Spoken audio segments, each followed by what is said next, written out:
Hi everyone, welcome to BitScience Academy. So in this lecture, we are going to discuss some of the topics related to Portuguese in India.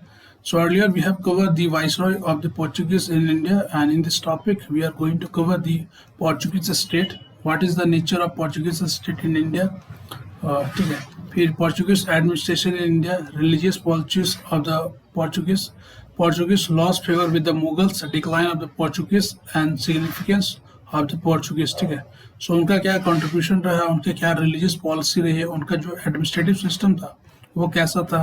ठीक है. उनका जो favour जो कि Mughals ने पहले उनको सपोर्ट करा था, फिर उनके किन एक्टिविटीज के कारण उन्होंने अपने जो मुगल्स का भी सपोर्ट उन्होंने खोल दिया, और क्या क्या रीजन थे कि पोर्चुगीज का डिक्लाइन हुआ है इन इंडिया.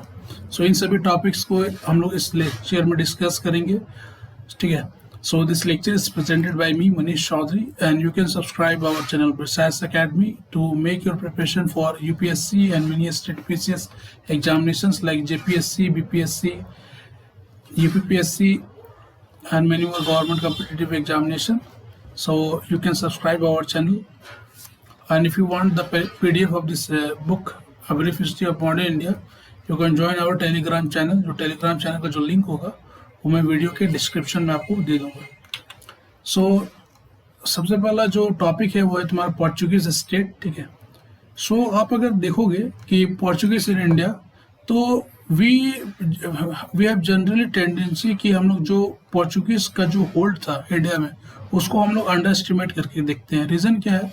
क्योंकि अगर कोई यूरोपियंस को हम लोग अगर ज़्यादा किसी को भी अगर इम्पोर्टेंस देते हैं जिसने इंडिया पर रूल करा है, तो बेसिकली ब्रिटिशर थे. ठीक है. क्योंकि उन्होंने बहुत सारे लंबे समय तक रूल करा, और आप जैसे देखोगे पोर्चुगीज भी उन्होंने इंडिया में रूल करा, लेकिन उनको जो इम्पोर्टेंस होता है उतना हम लोग उतना उनको इम्पोर्टेंस देते नहीं है.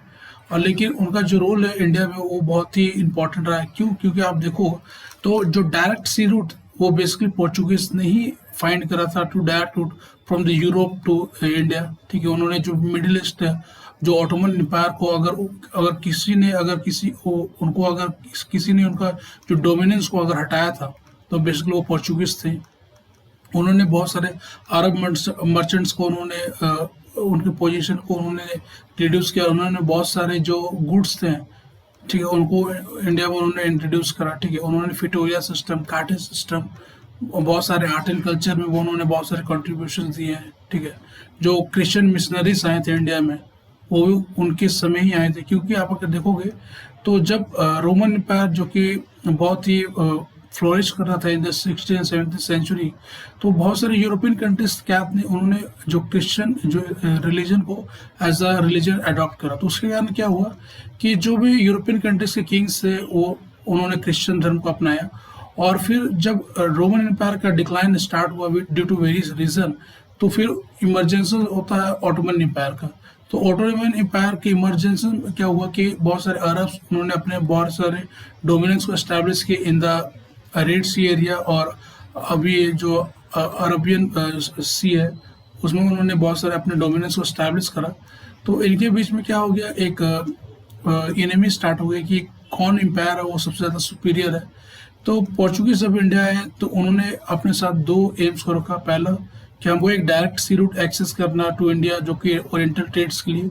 ठीक है. और कॉमर्शियल जो भी कॉमर्शियल एक्टिविटीज़ है उनको मोनोपलाइज करना है. नेक्स्ट क्या है कि हमको क्या करना है, जो क्रिश्चियनडम रेजिस्टेंट टू इस्लाम उसको भी प्रमोट करना है. तो बहुत सारे आप देखोगे तो उनका इम्पोर्टेंस इंडिया, तो हम इसको देखेंगे. So there is a general tendency we have underestimate the Portuguese hold in India. ठीक है. और जो पोर्चुगीज स्टेट इन इंडिया थे उनको क्या बोलते थे, state of Portuguese the India, और इसको इंग्लिश में बोलते थे state of Portuguese in India. So इसको आप देख सकते हो, ये जो फिगर है state of Portuguese in India. ठीक है. जिसको हम लोग state of Portuguese in India भी बोलते हैं. इनमें बहुत सारे जो एरियाज जिसको पोर्चुगीज ने अपने अंडर लिया था, वो सभी एरियाज जितने भी फोर्ट्स हैं, जितने भी ट्रेडिंग सेंटर्स हैं, वो इस मैप में दिखाए गए. आप उसको देख सकते हो. जैसे यहाँ गोवा है, दमन एंड दीव, ठीक है, कन्नौर, कैलिकट, कोचीन, नागापट्टनम, मसूलीपट्टनम, पुलिकैट. तो ये सभी चीज़ें बहुत सारे उन्होंने बहुत सारे ट्रेडिंग सेंटर्स, बहुत सारे फोर्ट्स, बहुत सारे अदर भी एरियाज को उन्होंने बहुत सारा डेवलप करा। So many of the coastal parts, आप अगर इंडिया का देखोगे western parts from this Gujarat से लेकर दमन से दीव से लेकर के ये जो भी मैंगलोर है, कैनोर है, कैलिकट, तो इन्होंने बहुत सारे एरियाज को अपने अंडर लिया था। ये जो कोस्ट आपको बोलते हो ये बेसिकली एक मालाबार कोस्ट है। ये जो केरला कोस्ट इसको बोलते हैं आप मालाबार कोस्ट। ये जो एरिया आ जाता है उसको बोलते हैं कोंकण कोस्ट। तो इन्हें बहुत सारे वेस्टर्न कोस्ट जो कि वेस्टर्न घाट आप बोल सकते हो प्रेजेंट डे में, तो उन्होंने मालाबार कोस्ट, कोंकण कोस्ट को अपने अंडर रखा है। फ्रॉम द गुजरात से लेकर दमन एंड दीव से लेकर गोवा से लेकर ये मैंगलोर, कैलिकट, ऐसे बहुत सारे एरियाज में उन्होंने अपने अंडर रखा। और आप अगर देखोगे तो ईस्टर्न कोस्ट, ठीक है, जिसको हम लोग यहाँ बोलते हैं कोरोमंडल कोस्ट।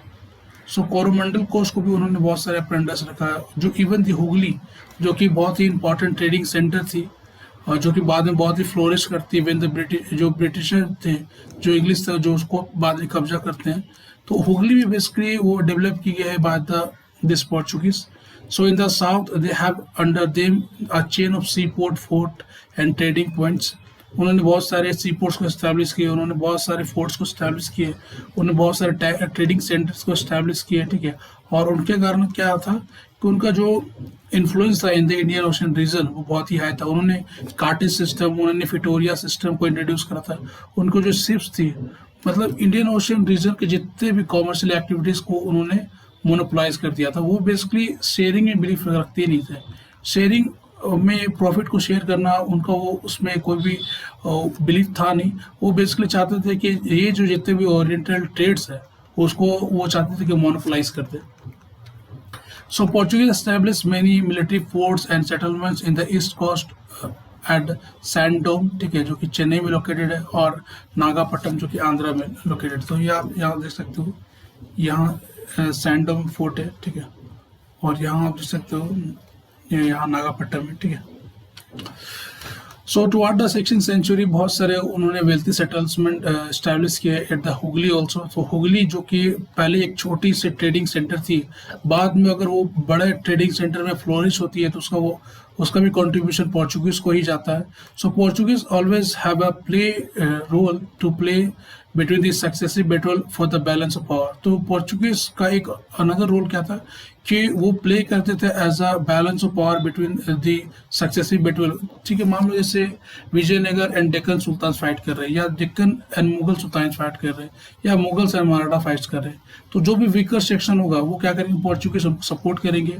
और वो सपोर्ट करने के बदले में वो क्या करेंगे, बहुत सारे ट्रेडिंग राइट्स उनसे मांगेंगे, बहुत सारे रेवेन्यू से मांगेंगे, उनका जो थोड़ा मोड़ा टेरिटरी होगा उनको वो मांगेंगे। ठीक है, तो ये सभी वो ट्रेडिंग राइट्स और ये सभी बेनिफिट्स लेकर के वो क्या करते थे, सक्सेसिव बैटल जितनी होती थी उनको वो सपोर्ट करते थे। क्योंकि आप देखोगे तो इंडिया में जितने भी एम्पायर्स हुए, छोटे छोटे एम्पायर्स में, उनमें बनी नहीं है, वो आपस में ही क्लैश करते रहते थे, और उसका बेनिफिट लेके ही यूरोपियंस उन्होंने यहाँ पर राज करा है। ठीक है, और पोर्चुगीज आप अगर देखोगे तो वो फर्स्ट यूरोपियंस थे जो उन्होंने इंडिया में आए थे। ठीक है, और पोर्चुगीज आप इंटरेस्टिंग चीज देखोगे तो पोर्चुगीज वो पहले यूरोपियंस थे जो इंडिया में आए, और वो लास्ट यूरोपियन थे जो इंडिया को उन्होंने छोड़ा था। लगभग 1961 में उन्होंने गोवा एंड दमन दीव को छोड़ा था। जब इंडिया के गवर्नमेंट ने मिलिट्री एक्शन लिए थे अगेंस्ट दिस पोर्चुगीज, तब 1961 में उन्होंने अपने जितने भी ऑक्यूपेशन थे गोवा, दमन एंड दीव में, उन्होंने उस समय छोड़ा था। तो पोर्चुगीज ऐसे यूरोपियंस है जिन्होंने फर्स्ट टाइम इंडिया में आया, और लास्ट यूरोपियंस है जो कि इंडिया से गए। So now we will see कि पोर्चुगीज का जो एडमिनिस्ट्रेशन था इंडिया में वो कैसा था। सो पोर्चुगीज का जो हेड ऑफ एडमिनिस्ट्रेशन था उसको बोलते थे वाइसरॉय। तो वाइसरॉय एक पोजीशन होती थी जिसको जो हेड ऑफ एडमिनिस्ट्रेशन होती थी इंडिया में, और उसमें जो उसको असिस्ट करने के लिए बहुत सारे सेक्रेटरी होते थे। ठीक है, और एक बाद में एक काउंसिल भी बनाई गई थी। तो वाइसरॉय प्लस एक काउंसिल होती थी जो भी पोर्चुगीज के जितने भी एडमिनिस्ट्रेटिव सिस्टम है उसको इंडिया में देखने का काम करती थी। और आप जो ब्रिटिशर के एडमिनिस्ट्रेशन सिस्टम को आप देखोगे तो ब्रिटिशर ने पहले सबसे स्टैब्लिश किया था कि गवर्नर जनरल ऑफ बंगाल, फिर गवर्नर जनरल ऑफ इंडिया, उन्होंने उसको गवर्नर जनरल ऑफ बंगाल से इंडिया को बना दिया था, और उसके बाद उन्होंने वाइसरॉय स्टैब्लिश करे थे। ठीक है, तो वाइसरॉय उनके भी एडमिनिस्ट्रेटिव सिस्टम में थी, लेकिन वाइसरॉय उन्होंने बाद में स्टैब्लिश किया था जो कि ब्रिटिश पार्लियामेंट की एक रिप्रेजेंटेटिव। ठीक है, तो ब्रिटिश पार्लियामेंट को रिप्रेजेंट करने के जो पोजीशन थी वो बेसिकली वाइसरॉय थी, जो कि ब्रिटिश सिस्टम में बाद में आती है। पहले वो गवर्नर जनरल को इस्टेब्लिश कर रहे थे, लेकिन पोर्चुगीज एडमिनिस्ट्रेशन में जो वाइसरॉय थे वो पहले शुरू से ही वाइसरॉय के पोजीशन में आ रहे थे। नेक्स्ट है तुम्हारा कि जो नेक्स्ट इंपॉर्टेंट जो कि पोजीशन था वो था वेडोर द फेजेडा। और ये जो वेडोर द फेजेडा जो पोजीशन था वो बेसिकली इंपॉर्टेंट था to take care of the revenue. ठीक है, तो जितने भी आप देखोगे तो पोर्चुगीज जो कि ट्रेडिंग करते थे, तो ट्रेडिंग में वो क्या करते थे, जितने भी गुड्स को वो वहाँ से डिस्पैच करते थे, जितने भी शिप्स आते थे उनसे वो रेवेन्यू कलेक्ट करते थे। तो ये सभी काम को देखने का जिसको का रिस्पॉन्सिबिलिटी था उसको बोलते थे वेडोर ड फेजेडा। ठीक है, ये जो पोजीशन आप देख सकते हो। और उन्होंने बहुत सारे फोर्ट्स डेवलप किए इन द अफ्रीका और चाइना। ठीक है, बहुत सारे फैक्ट्रीज एस्टेब्लिश किए।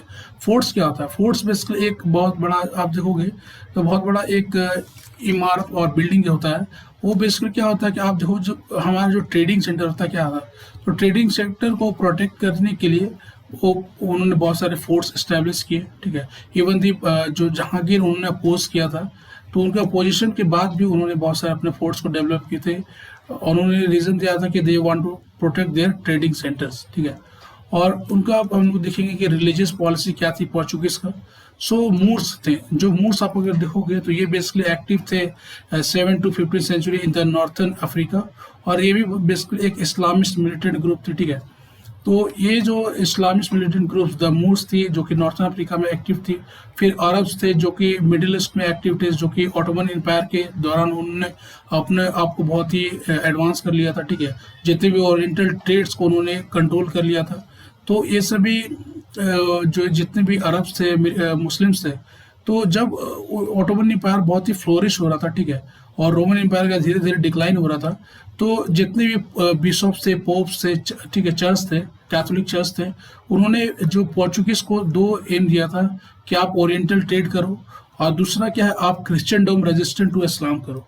मतलब कि क्रिश्चियनिटी को आप फैलाओ, उनके जो बिलीव्स को उसको फैलाओ, और जो इस्लाम जो बहुत ही फ्लोरिश हो रहा है अंडर दिस ऑटोमन एम्पायर उसको आप काउंटर करो।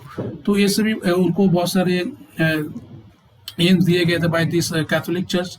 तो वो जब इंडिया में आते हैं तो उन्होंने बहुत सारे जो मुस्लिम्स को उन्होंने परसिक्यूट किया है under the zeal to promote the Christianity. ठीक है, और इनिशियली आप अगर देखोगे तो जो पोर्चुगीज थे वो बेसिकली टॉलरेंट थे टुवर्ड्स द हिंदूज। ठीक है, लेकिन लेटर जब उन्होंने गोवा को जब उन्होंने अंडर उनको कैप्चर करा, गोवा को, दमन हिंदुओं को, तो वो वहाँ सेटल हो गए एज अ लैंडलॉर्ड। ठीक है, तो जब वहाँ लैंडलॉर्ड की तरह वो सेटल होते हैं तो वो क्या कर रहे हैं कि जो वहाँ के जो नेटिव्स थे ना, जो वहाँ के नेटिव्स थे, उन्होंने वहाँ के उनके साथ क्या किया, मैरिज के जो रिलेशनशिप उसको स्टैब्लिश करना स्टार्ट किया।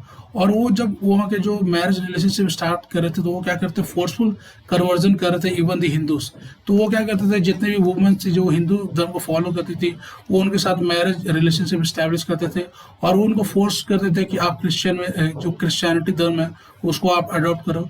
तो इनिशियली जो परसिक्यूशन हुआ था वो केवल मुस्लिम्स का हुआ है, लेकिन बाद में उन्होंने हिंदूज को भी नहीं बख्शा, उन्होंने हिंदूज का भी परसिक्यूशन किया। ठीक है, और इसके बावजूद भी आप देखो कि उन्होंने चूंकि बहुत सारे मुस्लिम्स को परसिक्यूट किया, इवन दी हिंदूज को परसिक्यूट किया, लेकिन चूंकि अकबर को आप अगर देखोगे तो जो मुगल एम्पायर अकबर थे उनका जो इंटरेस्ट था थियोलॉजी में वो बहुत ही हाई था। ठीक है, थियोलॉजी बेसिकली डील करती है with the ideas of the religion, ideas of the God. ठीक है, कि गॉड क्या है, मतलब कि ये जो वर्ल्ड किसने क्रिएट किया, मतलब ये सभी थियोलॉजी के बातें, रिलीजियस टॉक्स। ठीक है, तो उसमें जो अकबर को बहुत ही इंटरेस्ट था।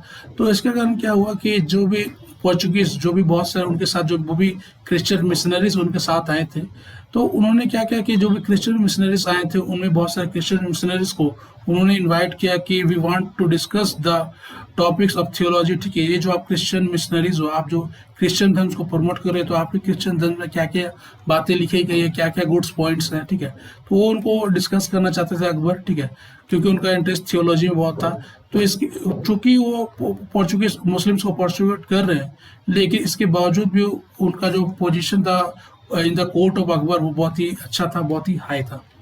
लेटर क्या था कि जो सितंबर 1579 में, ठीक है, अकबर बेसिकली रिसीव करते हैं दो प्रीस्ट को। ठीक है, लेकिन ये जो दो दो क्रिश्चियन मिशनरी जो कि अकबर के कोर्ट में आते हैं, उनका आप अगर एम देखोगे तो वो बेसिकली एम था कि वो चाहते थे कि जो ये जो मुगल एम्पायर है जो अकबर, वो उसको चाहते थे कि वो इस्लाम धर्म को छोड़ दे और वो क्रिश्चियनिटी में कन्वर्ट हो जाए, ठीक है। तो चूंकि आप देखोगे तो अकबर का जो इंटरेस्ट था वो थियोलॉजी में था, लेकिन इतना भी नहीं था कि वो अपने इस्लाम धर्म को छोड़ करके क्रिश्चियनिटी में कन्वर्ट हो जाए। और बहुत सारे जो आपको देखो क्रिश्चियन मिशनरी जैसे रेडोल्फो एक्विवा एंड एंटोनियो मोन्सरेट, ठीक है। तो ये सभी जो क्रिश्चियन मिशनरीज जो इंडिया में आए थे उस समय, तो उन्होंने यहाँ पर फतेहपुर सिकरी में उन्होंने 1580 में वो आए, और जो अकबर थे उन्होंने हॉनरली उनको रिसीव करा, ठीक है। उन्होंने अपने दरबार में उनको उन्होंने रिसीव किया, उन्होंने थियोलॉजी की बातें करी, लेकिन उनका जो एम था कि क्रिश्चियनिटी में अकबर को चेंज करना, वो सक्सेसफुल नहीं हो पाया। और फिर वो दोनों क्रिश्चियन मिशनरीज थे वो बेसिकली वापस चले जाते हैं इन द 1583, और उनका जो होप था कि हम लोग अकबर को चेंज कर दें इन द क्रिश्चियन फेथ, वो एलिमिनेट हो जाता, वो सक्सेसफुल नहीं होता। फिर father Jerome Xavier and Emmanuel Pinheiro, ये जो आप देखोगे तो ये जो चर्च थे, ठीक है, जो भी पोप थे, उनके अंडर ही ये जो क्रिश्चियन मिशनरीज को अकबर के अंडर भेजा गया था। तो अकबर के रीजन में जो उनकी जो एडमिनिस्ट्रेटिव सिस्टम थी, रिलीजियस पॉलिसी कैसी थी, तो उसका जो बात अगर हम लोग को देखो तो इनके जो राइटिंग्स है, father Jerome Xavier and Emmanuel Pinheiro, इनके राइटिंग्स में ये डिस्कस किया गया कि रिलीजियस पॉलिसी जो अकबर की थी वो कैसी थी, अकबर के रीजन में जो रिलीजियस थिंकिंग थी वो कैसी थी। सो लेटर क्या देखोगे कि आपकी जो प्रिंस सलीम थे, ठीक है, जो कि as a Jahangir Mughal empire को, मतलब मुगल जो थ्रोन को एक्सेप्ट करते हैं, वो भी उनका जो रिलीजियस पॉलिसी आप देखोगे तो वो भी बहुत ही टॉलरेंट था। लेकिन लेटर आप देखोगे तो पोर्चुगीज का जो रिलेशनशिप था with the Mughals empire, Jahangir and the Shahjahan, वो धीरे धीरे क्या करता है, धीरे धीरे वो थोड़ा वीक होते जाता है। So now you will see कि Portuguese lost favour with the Mughals कैसे हुआ, ठीक है। सो 1608 में क्या होता है, जो कैप्टन विलियम हॉकिंस है, वो बेसिकली जहांगीर की कोर्ट में पेश होता है, और वो वहाँ रिक्वेस्ट करता है कि हमको ट्रेडिंग राइट चाहिए, आप हमको ट्रेडिंग राइट्स दो, ठीक है। और वो अपने साथ क्या लाता है, बहुत सारे गिफ्ट्स लाता है, बहुत सारे जो आप देखोगे तो बहुत सारे, मतलब ये एक कन्वेंशन था, आप देखो कि जो भी कोई भी पीपल जो बाहरी है, अगर वो मुगल के कोर्ट में जाता है तो वो उनके लिए बहुत सारे गिफ्ट्स लाता है, एक कन्वेंशन था। तो जो विलियम हॉकिंस जो आया था 1608 में, वो उन्होंने अपने साथ बहुत सारे गिफ्ट्स को उन्होंने जहांगीर को दिया, ठीक है। और वो अपने साथ एक रिक्वेस्ट लेके आया था, एक लेटर लेके आया था, जिसको James one Kings of England ने उसको दिया था। तो उन्होंने रिक्वेस्ट करा जहांगीर को कि आप हमको ट्रेडिंग राइट्स दो, ठीक है। लेकिन जो आप अगर देखोगे तो जो इंग्लिश के आने से पहले ही बहुत सारे पोर्चुगीज यहाँ उन्होंने अपना जो डोमिनेंस है उसको स्टैब्लिश करके रखा था, क्योंकि जो एम्पायर थे मुगल एम्पायर, उनका जो इंटरेस्ट था थियोलॉजी में बहुत ही हाई था। बहुत सारे क्रिश्चियन मिशनरीज ने अपना जो डोमिनेंस था वो मुगल जो कोर्ट उसमें उन्होंने बना के रखा था। तो जो कैप्टन विलियम हॉकिंस थे वो basically they are not able to counter the dominance which is already establish by the Portuguese, ठीक है।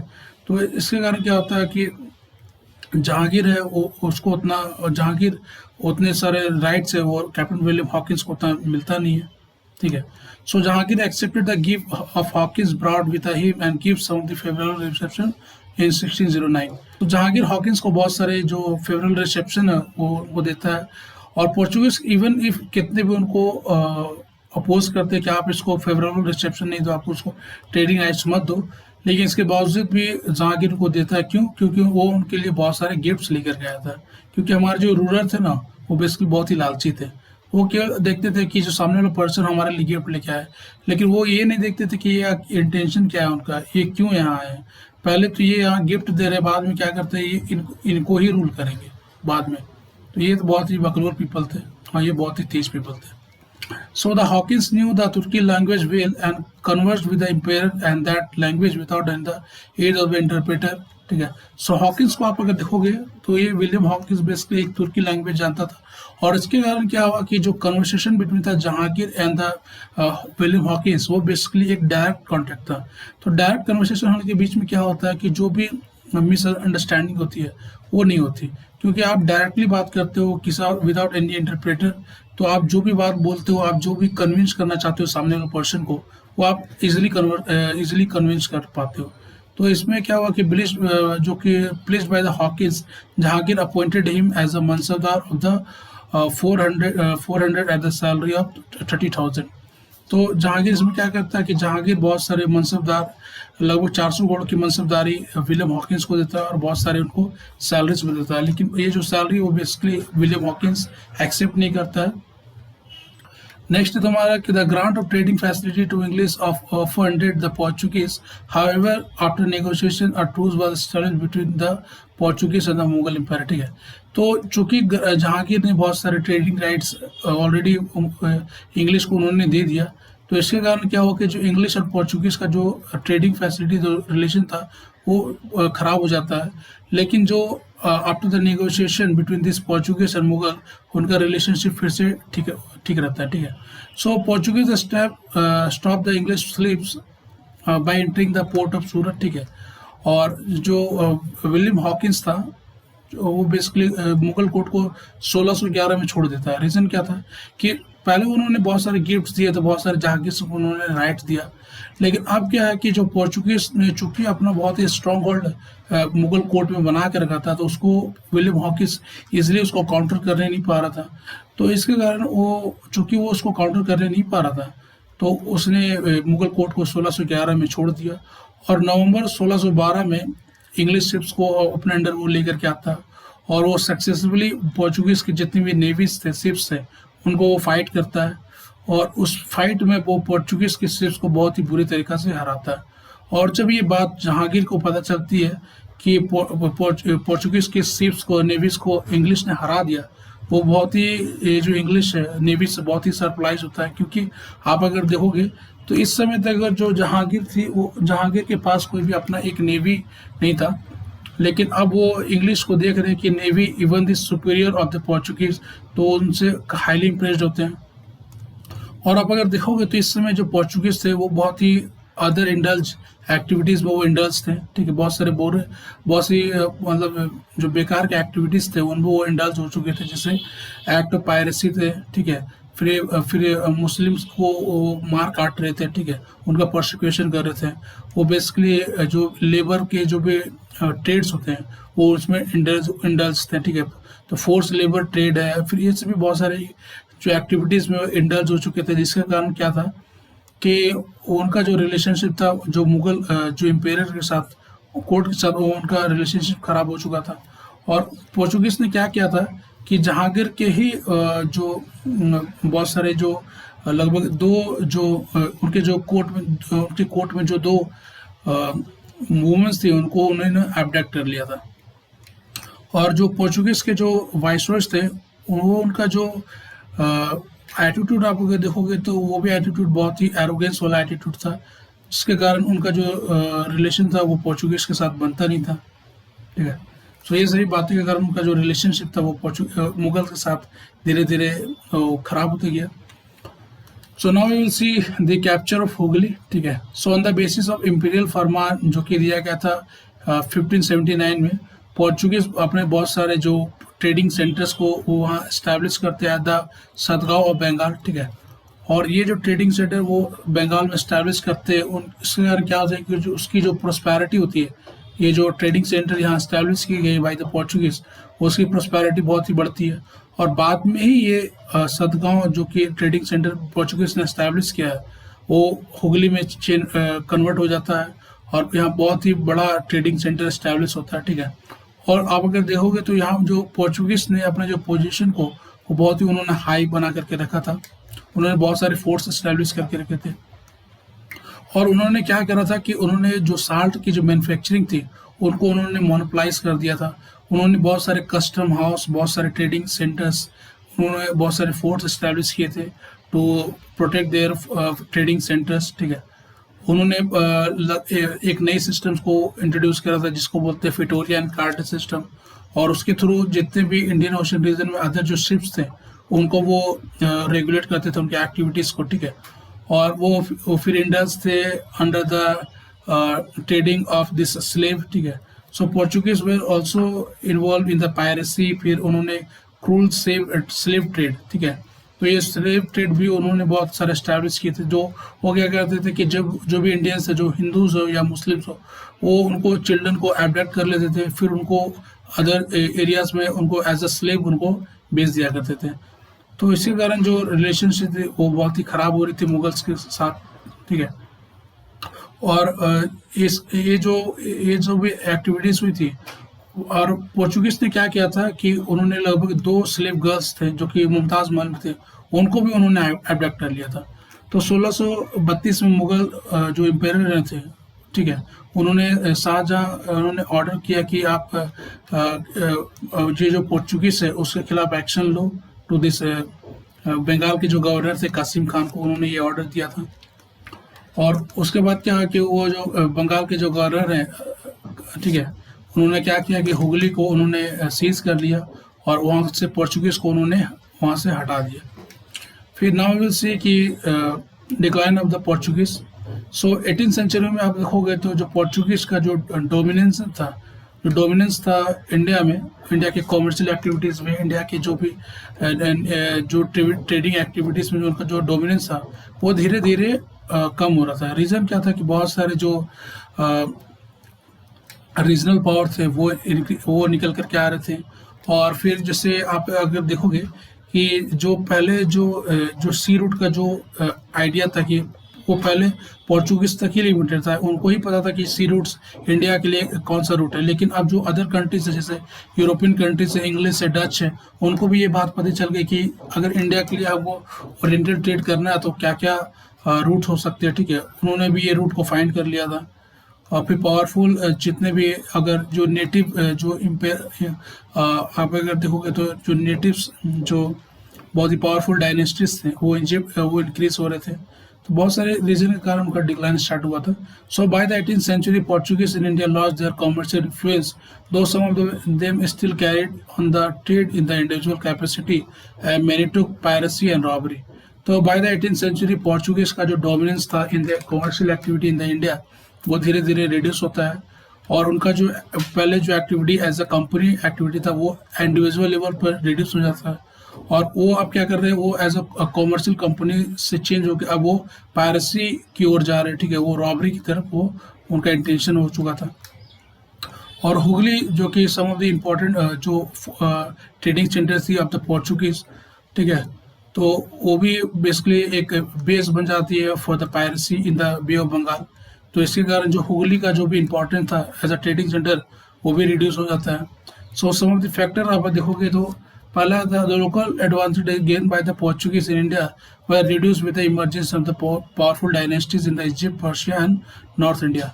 सो बहुत सारे जो पावरफुल डायनेस्टीज थे इस समय वो निकल करके आ रही थी, ठीक है। सो बहुत सारे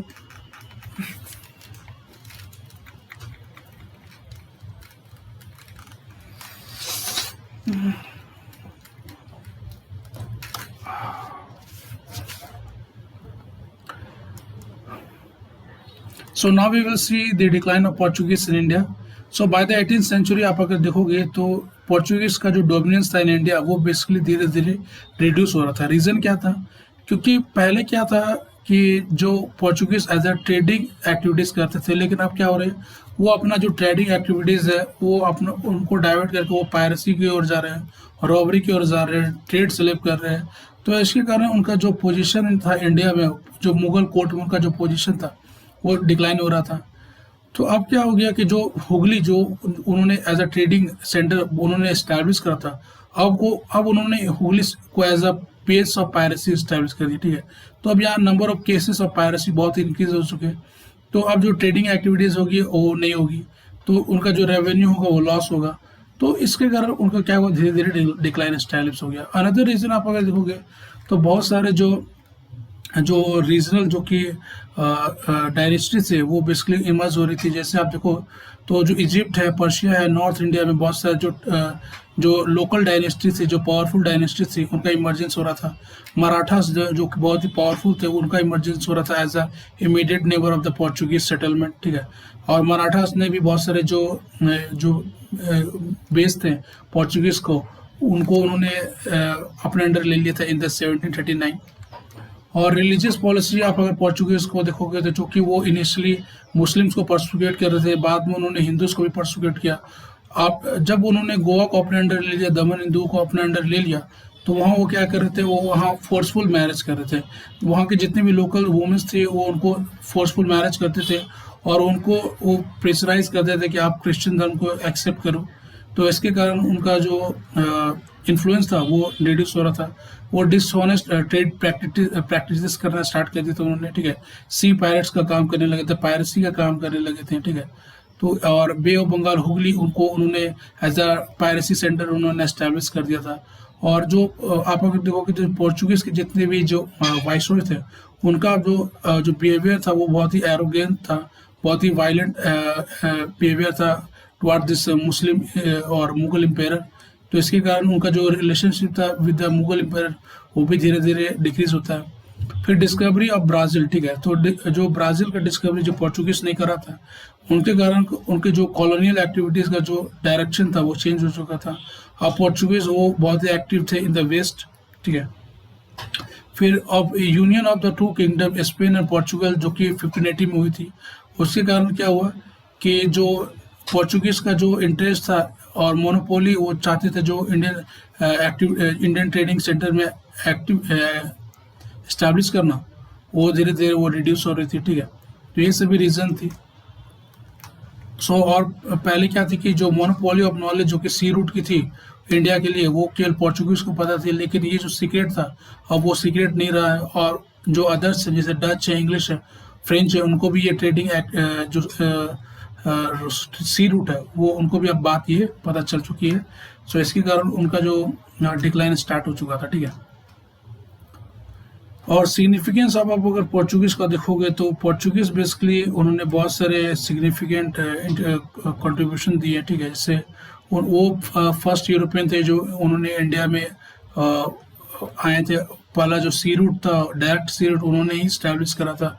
उन्होंने बहुत सारे जो नेवल पावर होती है उनको इंट्रोड्यूस उन्होंने इंडिया में दिखाया, ठीक है।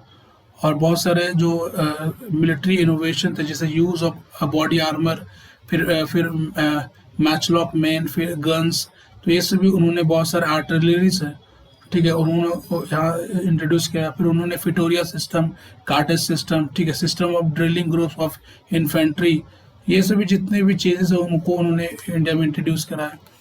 फिर उन्होंने जो मल्टी डेक शिप्स है उनको उन्होंने इंडिया में इंट्रोड्यूस किया है, ठीक है, जो कि उनको इनेबल करती थी कि बहुत सारे जो हैवी आर्मामेंट है, हैवी कार्गोज है, वो थ्रू शिप्स वो एक जगह से दूसरी जगह वो थ्रू शिप्स वो ले जा सकते थे, ठीक है।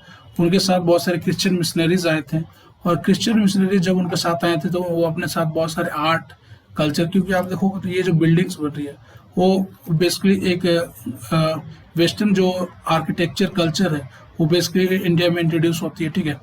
तो इसके कारण क्या होता है, जो इंडिया गोथिक कल्चर, जो इंडिया गोथिक जो आर्किटेक्चर वो फ्लोरिश होता है।